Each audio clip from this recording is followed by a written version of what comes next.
गुजरात सरकार के जल संसाधन विभाग द्वारा डोलवन तालुका के पाठकवाड़ी गांव और कोडेली तालुका के राजवासना गांव में 2 हवाई क्षेत्र रबर बांधों की योजना बनाई गई। पाठकवाड़ी एयरफील्ड रबर डैम का भूमि पूजन समारोह आज आयोजित किया जा रहा है। यह एयरफील्ड रबर डैम नई तकनीक का एक विशाल बैराज जैसा ढांचा है, जिसका निर्माण गुजरात में पहली बार जल संसाधन विभाग द्वारा किया जा रहा है। इस आधुनिक तकनीक वाले बांध की कुल लंबाई 386 मीटर है। रबर बांध की लंबाई 280 मीटर और मिट्टी के बांध की लंबाई 106 मीटर है। इस रबर बांध की कुल ऊंचाई 4.5 मीटर तथा कुल भंडारण क्षमता 123 एमसी है।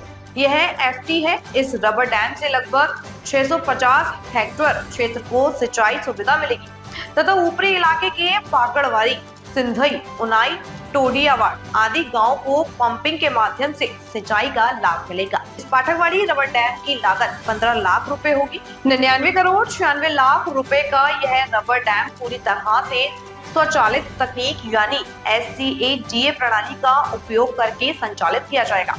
मानसून के दौरान अब स्ट्रीम में गाद भरने से रोकने के लिए रबर डैम को पंप द्वारा हवा निकालकर समतल किया जा सकता है तथा मांग के अनुसार मानसून के दौरान अब स्ट्रीम को SCADA प्रणाली के माध्यम से हवा से भरकर रबर डैम को उसकी मूल ऊंचाई पर लाया जा सकता है।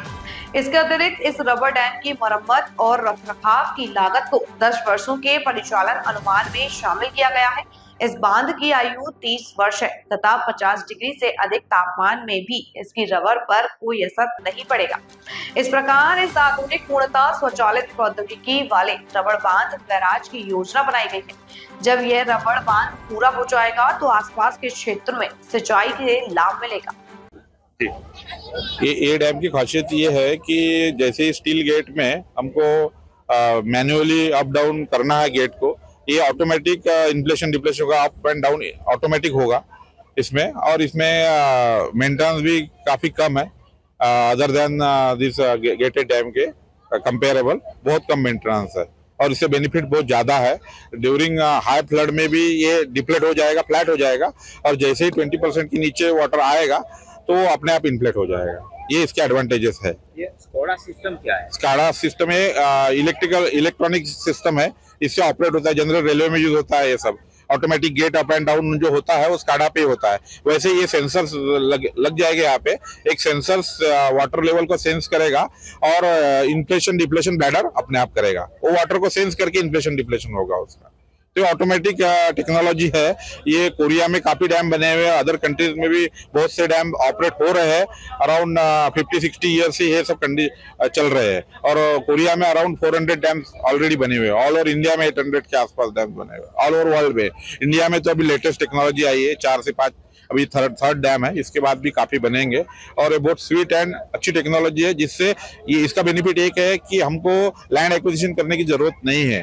हमारा जो सबमर्जेंस है एक रिवर में ही रहेगा, क्योंकि हम रिवर के अलोंग ही अक्रॉस ही ये बनाते हैं, डैम को बनाते हैं, तो वो एक कॉस्टिंग कम हो जाता है और फास्ट कंस्ट्रक्शन, इसमें कंस्ट्रक्शन काफी फास्ट होता है क्योंकि आपका कंक्रीट बेस बनने के बाद इंस्टॉलेशन को हमको बहुत एक से 1.5 महीने में हमारा एक स्पैन का इंस्टॉलेशन हो जाता है।